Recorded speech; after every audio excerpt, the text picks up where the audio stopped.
Before a scout ever takes their first step onto the parade field, launches a canoe, or heads off to their first merit badge class, a tremendous amount of preparation has already taken place behind the scenes. Medical forms have been reviewed, medications have been organized, staff have been trained, emergency procedures have been practiced, safety plans are in place, and an entire team of people is preparing to help hundreds of scouts have a safe and successful week at camp. Yet, for many parents, summer camp can still feel a little uncertain. What happens if my child gets hurt? How are medications handled? What if they get homesick? And who is looking out for them when they're away from home? Today, we're going behind the scenes with one of the people responsible for helping answer those questions.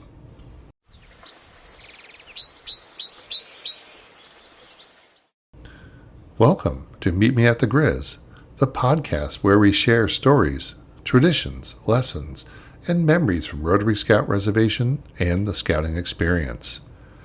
I'm your host, Ken Clough. Summer camp is one of the highlights of the scouting year. It's a week filled with adventure, friendship, personal growth, and experiences that scouts often remember for the rest of their lives. But great camp experiences don't happen by accident. Behind every successful week of camp is a dedicated team of staff members working to keep the scouts healthy, safe, and ready to participate in everything that camp has to offer. Today, I'm joined by Josh Clark, Camp Health Officer at Rotary Scout Reservation. Josh has spent more than 15 years serving camp in a variety of roles and brings experiences not only from Rotary Scout Reservation, but also from his work with National Camping School. Together, we'll discuss medical forms, medications, camp safety, dehydration, homesickness, and practical advice for both parents and scout leaders as they prepare for camp this summer. So pull up a chair by the campfire and let's meet Josh Clark. Well, Josh, I'm so excited to have you here on Meet Me at the Grizz. Thank you for joining us. Hi there, Ken. Thanks for having me. Can you start by telling us a little bit about your background in scouting and how you became involved with summer camp? So I'm Josh Clark. I first started at summer camp as a CIT back in 2010. And actually I worked with your son for 2 years, I want to say. Yep, I think so.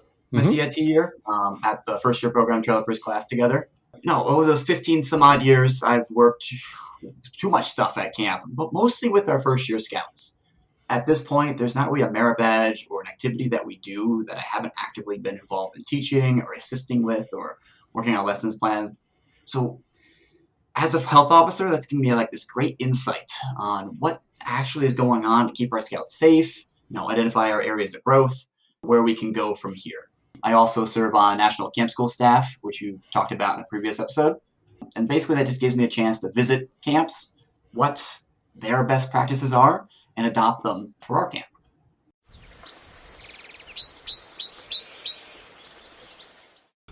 Sunday check-in. For camp staff, the week really begins long before the opening campfire. Sunday check-in is one of the busiest and most important parts of the entire week. It's where health forms are reviewed, medications are checked, questions are answered, and camp staff begin building the information they need to support scouts and leaders throughout their stay. I asked Josh to walk us through what happens during Sunday check-in and why that process is so important. And in terms of the role of the camp safety officer, can you talk a little bit more in general about what you might do on a day-to-day basis? Sunday, I know, is a big day for you because I'm up there helping, with checking all the scouts in. So talk a little bit about Sunday and what's so important about arriving at camp. So big logistic coming to camp is the med check-in or the medication check-in when we review the annual health and medical review, which I'll be saying health form or med form for in the future because annual health and medical review, too much for me. At our med check coming in on Sunday. We are required by New York State and Scouting America to do a check-in of all of our campers and their health, as well as our leaders and their health, just to get an idea of what's coming in so we can know what's our problem, what happens at our camp for insurance, as well as take control of any situations that may be arising, like someone's coming in who's sick, and get that stamped out early on.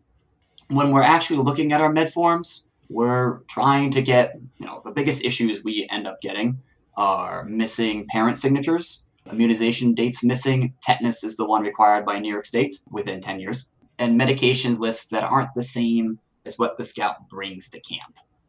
Reality is, if I have a scout that comes in front of me who has just paperwork and maybe no or a small number of medications, they're in and out with me, or you can, within like 2 minutes.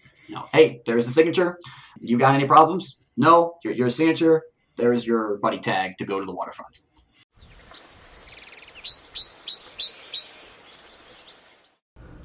Medical forms for scouts and adult leaders. Let's be honest. Medical forms are probably nobody's favorite part of preparing for camp. Yet, they are one of the most important tools camp staff have for keeping scouts and leaders safe. These forms provide much more than signatures and paperwork. They communicate medical conditions, allergies, emergency contacts, accommodations, and information that can make a critical difference when a situation arises. I asked Josh to explain why medical forms matter and what leaders and parents can do to make the process easier for everyone involved. Now, what can a parent or a scoutmaster do to help facilitate, the med check-ins on that Sunday? Because when we do the med check-ins, and I've done them with you for a couple of years, we go through every scout that arrives at camp. And, sometimes that takes a long time. And sometimes, like you said, it takes a short time. What can a parent or a scoutmaster do to make sure that process goes as smooth as possible? When I observe a check-in that goes really fast, it's usually because adult leaders have already collected the forms, not just the day before, but way before this has happened. They have their binder, hypothetically, their health forms that they've already gone through. They've already checked the signatures and the immunizations and the medications and all that. It's there. And when they get to us, we're just hitting the sheets that have been double-checked already, and we're just jumping on any small problems we see that the scout individually needs for assistance with the small things. Having someone who's already gone through and double-checked what should be on it, which you can find on our Leader's Guide, as well as Scouting America's website, has a lot of information for you just to double-check you did everything right. That's all there. Sometimes we have troops that are really focused on getting everyone alphabetical. That really doesn't matter to me. Having our scouts with medications organized is much more important. Having the scout already have it with them, have them ready to take it all out, be able to tell me exactly what it is, when they take it, what we can do to support them, is really the time saver. No, I think that's all true. I know one of the questions that often comes up, especially when we're checking in scouts, is, why do we even need the med form? Other than the fact that somebody requires it, what is the importance of having a completed and accurate medical form? Yeah, you mentioned already the legalese, New York State law on scouting, the entrance med check, the doctor physical every year, just like schools. Send your kid to school, you already need that done. And unfortunately, we can't accept the school physical. We need a med form with the Part C signed by the doctor, because the legalese there is them saying that they're healthy enough for scouting activities rather than student is healthy enough for the student activities. In the end, they're the same. They're different legalese. But yeah, that's about telling us that your scout is healthy enough to perform to come to camp. But that's not why it's important. Largely, it's an adult leader, a parent, agreeing that we, as a camp, or the scout leaders, to do first aid on their child. That's given consent for me to, give them more than a Band-Aid without calling you and asking first. Or else I can't do any medical care until they're in an emergency situation by law. That's how consent works with minors in New York State. It also gives us a way for a parent to tell us what's going on with their child. It lets us be informed of those medical conditions that need accommodations for. Maybe there's a serious allergy. We have an alternative options for. Sean in the kitchen's fantastic with that. Maybe it's epilepsy. We can have an extra lifeguard for, so if the condition is correct, they can be in the waterfront. All these things that we can support if we know about them. Yeah, I think it's an important communication device, not only to help inform you as the medical officer of what conditions a scout has, and also to be able to render service and aid when necessary. But it's also an important way if you have to communicate with a parent. There's emergency contact information on there. Yeah. So I think it's important in that way. I think it's also important to remember that scouts aren't the only one that need medical forms. Can you talk a little bit about, the adult leader medical forms and why those are important? Yeah, and they're all the same reason. On intake, we need to, do the legal stuff. But I honestly don't want to have conversations with grown adults about their medical needs and what supports they want, because that's your business, right? But when I get handed a medical form and I can quickly go through it and go, this person has is on a CPAP and has high blood pressure medications, I can look up at them and go, you got an outlet for your CPAP machine? Do you need a battery? That's taken care of. Okay. High blood pressure, how controlled are you? They're easily just quick things that communicate to us. Usually adults don't want to speak up. They need something. I went to adult leader training with a woman who pretty much didn't eat because she didn't want to tell people about their gluten allergy. I think it's important to remember that the scouts and the adults need accurate medical information in order to be safe at camp.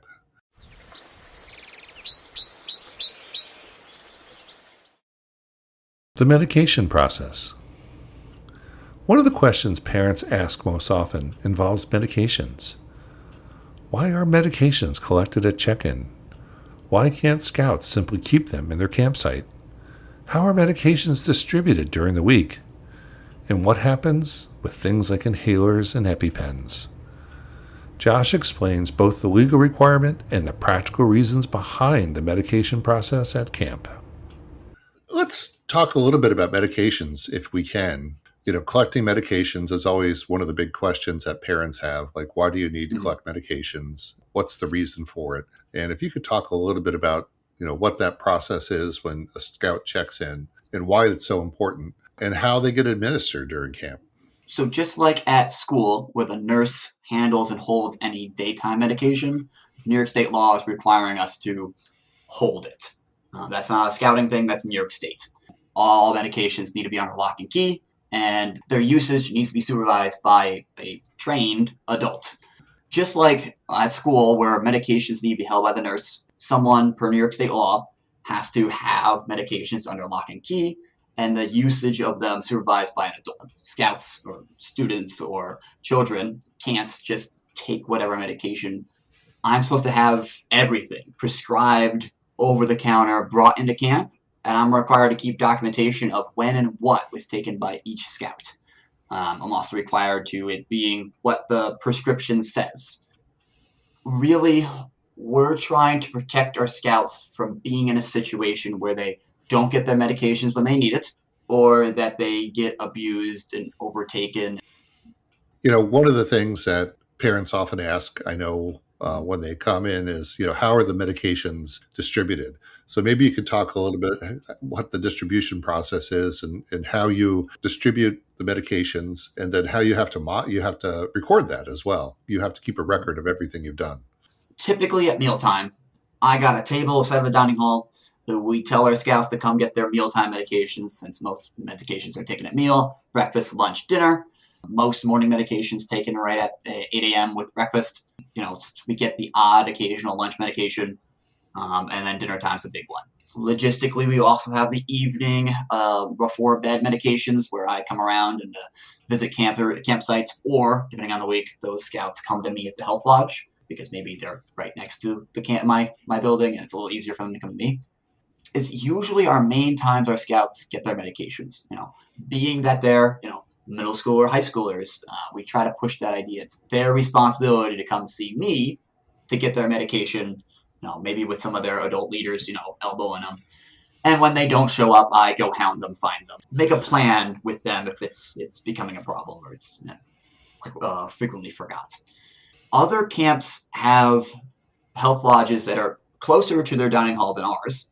So often we get confusion of, oh, do I go to the health lodge for my medication and then breakfast? And if we bring it all in one space, that way it's the scouts are there. It's really convenient. They can come see me anytime during the meal. The scouts who need to take meds before they eat, after they eat. When I do my documentation, it's literally just I'm checking off mostly that they've taken their dose that day.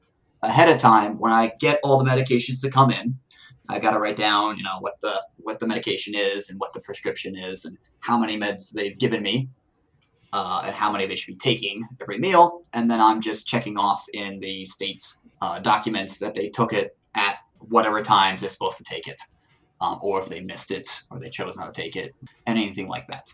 There are some scouts that have medications they have to carry with them. I think of scouts that check in that have, an EpiPen or an inhaler. Can you talk a little bit about that? The emergency meds are the exception to the rule, primarily EpiPens and inhalers. Occasionally diabetic materials. Yeah, they keep their EpiPens, both of them, on them, and they keep their inhaler, if it's a use when feeling asthma, on them to use when they're in emergency.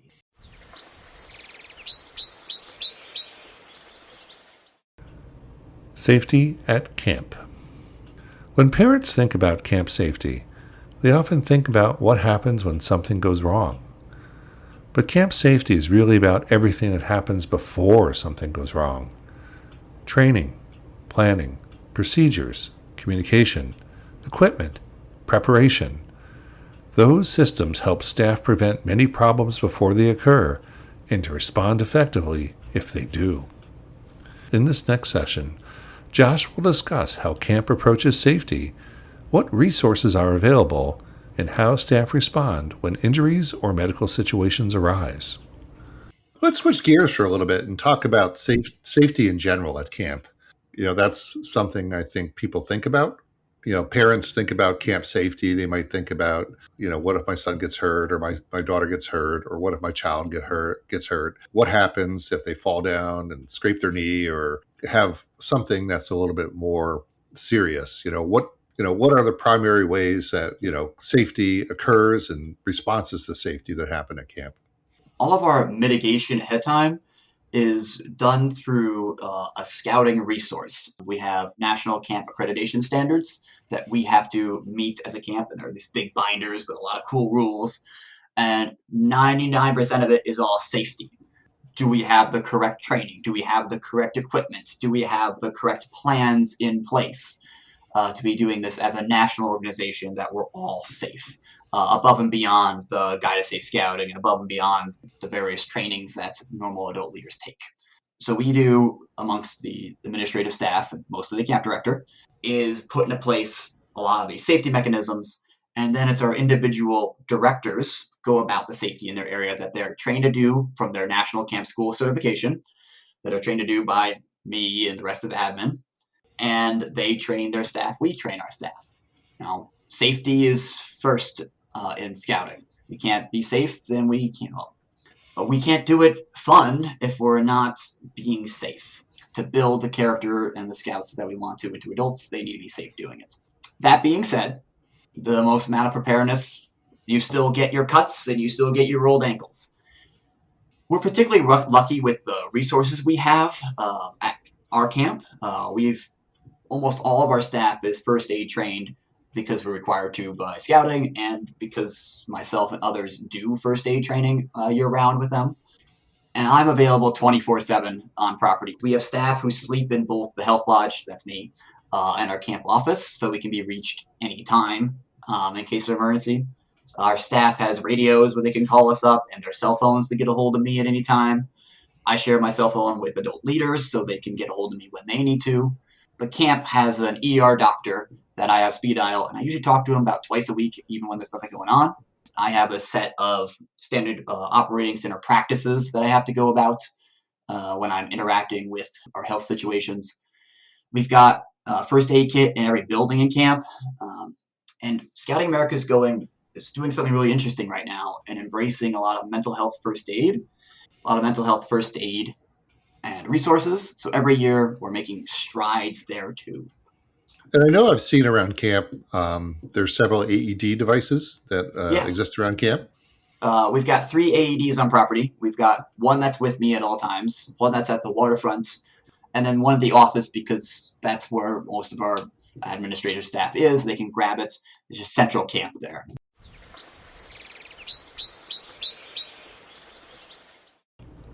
Common injuries and dehydration. Most visits to the health lodge are not dramatic emergencies. More often, they're the bumps, bruises, rolled ankles, cuts, insect stings, and dehydration issues that naturally occur when scouts spend a week hiking, swimming, climbing, and exploring the outdoors. I asked Josh about the most common situation he encounters and how camp staff help keep scouts healthy and hydrated throughout the week. Josh, could you talk a little bit about some common injuries that you might experience?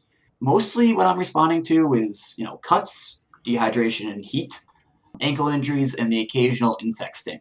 I'm actually very comfortable with our obvious injuries when it's a scout that isn't badly hurt or when it's a pretty obvious injury. My job right there is very clear. I'm either giving them a band-aid or a lot of bandages, and they're going to the ER, both of which we're very prepared to do, and we have those resources on call all the time.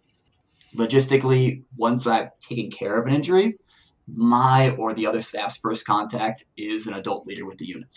They're notified, often picked up and brought to the scout, and we work out a care plan for them if it's necessary, like how we're going to ice that ankle. And then we're calling parents. I like to have the adult leaders call parents because you know them, that you already have some rapport with them, you already have this troop or this pack, dynamic going on. I'm here to support you.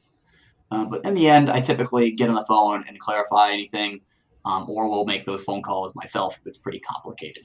But I always want to call parents with a plan. Hey, your scout rolled their ankle. I don't know how bad it is right now, but we're going to ice it on and off for the next hour. They can kind of walk on it, so I'm not worried about a bad break right now. And in an hour, by dinner time, we're going to make a decision if this needs to go home or not. One of the other common things that I've seen at camp, and I know you have as well, since we're up at camp during the summer, there's a lot of dehydration that happens, particularly when it gets really hot and humid. Can you talk a little bit how that works and how you monitor that and, what effort you make to make sure that people stay safe and hydrated? The first line of defense to me for dehydration is our adult leaders, and I'll come back around to that conversation. But our staff is both trained and nagged constantly to hydrate their scouts. They come into the program area and they get sent to the water fountain to go get a drink of water. We have a awkward break where I need to get some program supplies, go to the water fountain and get some drinks. Frankly, almost none of us are hydrated enough in our daily lives. With our adult leaders, it's getting that understanding of you need to push this too, that scouts should be carrying around a water bottle and you should see it's empty multiple times a day. Empty because they drank it. I'm usually telling our scouts and our staff, they need to go through a water bottle between every meal at least. If it's only that, we're starting to get worried that they're going through that Nalgene-sized bottle multiple times. When we're at meals, when you're sitting there staring at the kid, you're making sure they're drinking cups of water. My scoutmaster, when I was young, had a cup of water policy per meal, and he had some math, and it was a particularly hotter day, so we randomly added on a couple extra cups. But that idea of you're drinking water and whatever you want to drink as well, really is helpful getting that idea that they need to be hydrated.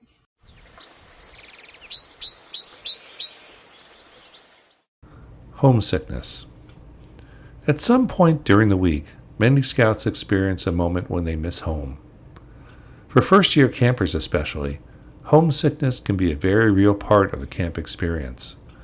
The good news is that homesickness is something camp staff and leaders have been helping scouts work through for generations.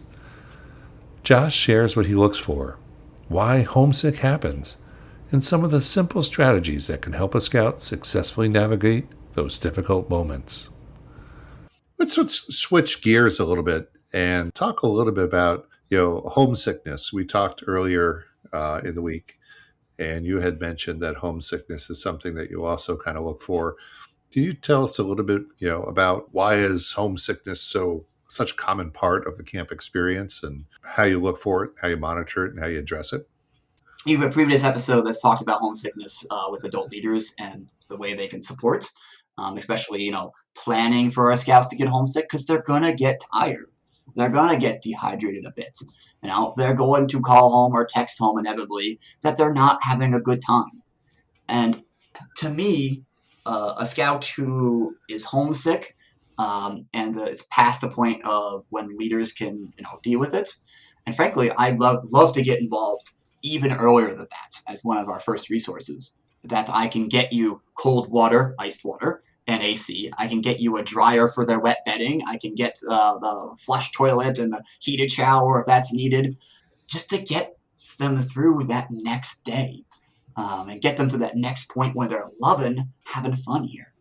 All scouters have access to those things to get their scouts to do it, but usually if I'm getting involved and I'm pulling all those big guns out real fast, it makes it look like there's nothing much. It's kind of insignificant. Like, oh, kid, you're not having a great time? Here, drink some water. Talk to me about it.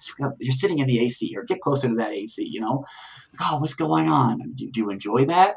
Oh, yeah. Here's some ice pack just to put it on your arm. Yeah, what's going on? No, you're cooling down. You're getting water. Having a conversation. Suddenly they think we're having a great time here. The staff are around and things are not feeling as bad. No, you talked about meal times earlier, and I think one of the things that we learned at our troop with the adult leaders is, mealtime is a great kind of check-in time, to make sure scouts are eating, make sure they're, rested. If you have a scout that's putting his head down on his table because he's too tired, that's a sign that he's not getting enough sleep, or he or she's not getting enough sleep.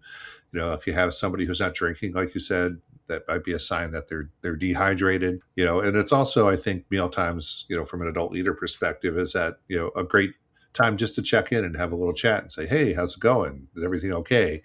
It doesn't have to be an interrogation, but just a couple questions can really help you assess how a scout is doing in camp and whether they're heading, getting tired and getting, overwhelmed with everything.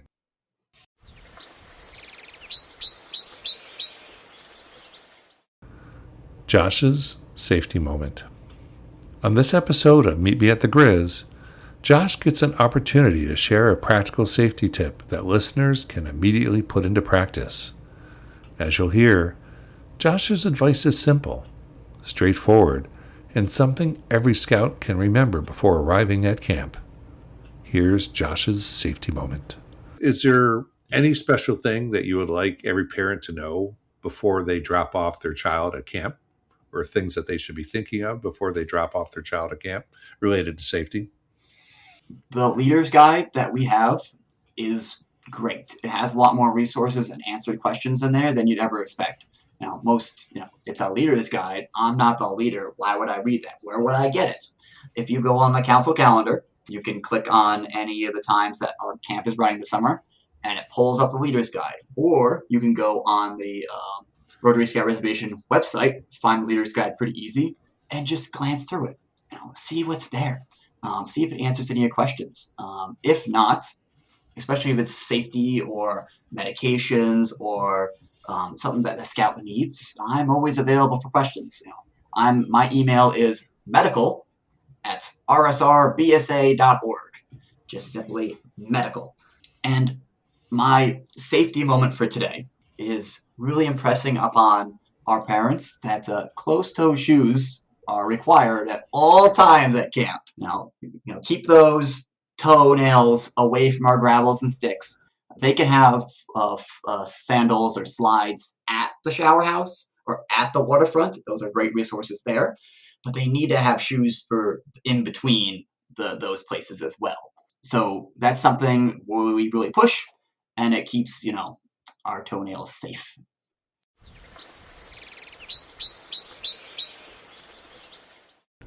One thing about camp safety. As we wrapped up our conversation, I asked Josh one final question. If there is one thing he wished every Scout parent understood about camp safety before dropping off their Scout at summer camp, what would that be? His answer brings together many of the themes we've discussed throughout this episode. If there's one thing you wish every parent understood about camp safety before the start of summer, what would that be? Yeah, our primary focus as a camp is keeping your Scout safe and your Scout having a fun time. You've heard from voices like myself and a bunch of other camp staffers who've been doing this 10, 20, a lot of years, and we solely do it so your Scout has a fun time, and we can't accomplish that until they're safe.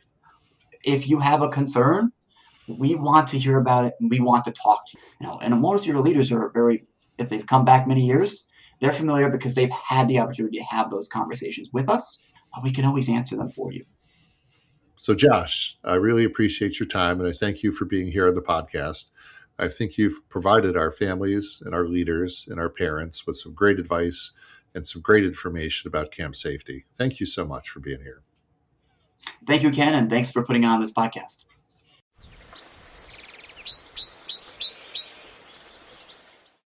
Wrapping things up.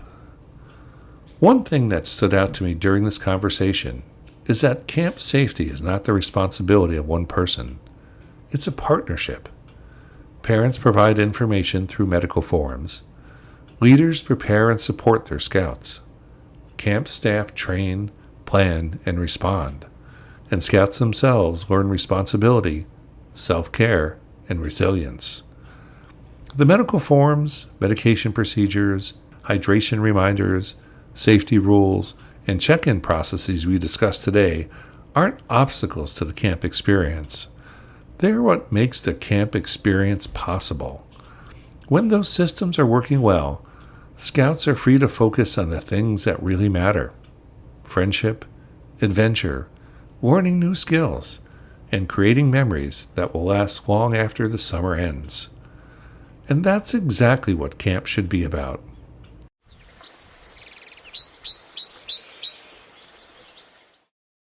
Thank you to Josh Clark for joining us on Meet Me at the Grizz and for sharing his experiences and insights as Camp Health Officer at Rotary Scout Reservation. If you enjoyed today's episode, please consider subscribing, leave a review, and share the podcast with a fellow Scout, parent, or leader.